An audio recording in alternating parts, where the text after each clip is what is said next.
आज आपण बघणार आहोत महाराष्ट्र शासनाची आणखीन एक योजना, ज्याचं नाव आहे मागेल त्याला शेततळे. तर ही स्कीम काय आहे, चला आता पाहूयात.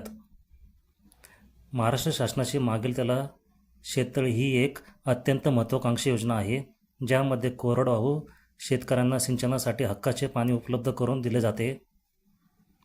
या योजनेअंतर्गत पात्र शेतकऱ्यांना शेततळे खोदण्यासाठी अनुदान म्हणजे सबसिडी दिली जाते. या योजनेची सविस्तर माहिती खालीलप्रमाणे आहे. योजनेचे उद्दिष्ट पावसाच्या अनिश्चिततेवर मात करणे आणि पिकांना संरक्षणात्मक सिंचन उपलब्ध करून देणे, कोरडवाहू शेतीचे शाश्वत शेतीत रूपांतर करणे. योजनेचे मुख्य फायदे आणि अनुदान. या योजनेअंतर्गत शेततळ्याच्या आकारानुसार किंवा प्रत्यक्ष खर्चाच्या 50% ते 75%, तर काही ठिकाणी 90% पर्यंत अनुदान मिळते. जास्तीत जास्त मर्यादा साधारणपणे 50,000 ते 75,000 पर्यंत अनुदान थेट बँक खात्यात जमा केले जाते, ज्या शेततळ्याच्या आकारानुसार बदलू शकते. प्लॅस्टिक अस्थिरीकरण. शेततळ्यातील पाणी जमिनीत मुरू नये म्हणून प्लॅस्टिक शीटसाठीही वेगळे अनुदान दिले जाते. पात्रता. अर्जदार महाराष्ट्र राज्याचा रहिवासी असावा. शेतकऱ्याकडे स्वतःच्या नावावर किमान 0.6 हेक्टर म्हणजे सुमारे 1.5 एकर शेतजमीन असावे.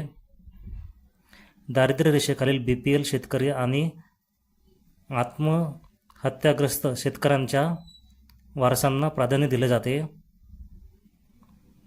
ज्या शेतकऱ्यांची यापूर्वीच शेततळ्याचा लाभ घेतला आहे ते पात्र ठरणार नाहीत. आवश्यक कागदपत्रे. 7/12 आणि 8 उतारा नवीन. आधार कार्ड. बँक पासबुकच्या पहिल्या पानाची छायाप्रत. आधार कार्ड लिंक असणे गरजेचे आहे. Ration card. जातीचा दाखला अनुसूचित जाती आणि जमातींसाठी. पासपोर्ट आकाराचा फोटो. अर्ज करण्याची प्रक्रिया ऑनलाईन आणि ऑफलाईन दोन्ही पद्धतीने आहे. DBT पोर्टल किंवा रोजगार हमी योजनेच्या अधिकृत वेबसाईटवर जाऊन शेतकरी ऑनलाईन अर्ज करू शकतात. ऑफलाईन प्रक्रिया. आपले सरकार सेवा केंद्र किंवा CSC सेंटर किंवा कृषी विभागाच्या कार्यालयात तालुका कृषी अधिकारी अर्ज सादर करता येते. महत्त्वाच्या अटी शर्ती. शेततळ्याचे काम मंजुरी मिळाल्यापासून ठराविक मुदतीत साधारणपणे 3 महिन्यात पूर्ण करणे बंधनकारक असते. शेततळ्यात इनलेट पाणी येण्यासाठी आणि आउटलेट जास्तीचे पाणी बाहेर जाण्यासाठी सुविधा असावी. टिप. या योजनेची अधिकृत माहिती आणि अपडेटसाठी स्थानिक कृषी विभागाशी किंवा EGS महाराष्ट्रच्या वेबसाईटला भेट द्या.